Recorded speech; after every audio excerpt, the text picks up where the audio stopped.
Meaning of elimination. Elimination. Elimination.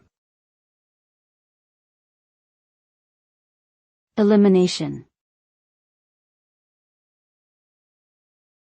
Elimination. Elimination refers to the process of completely removing or getting rid of something or someone.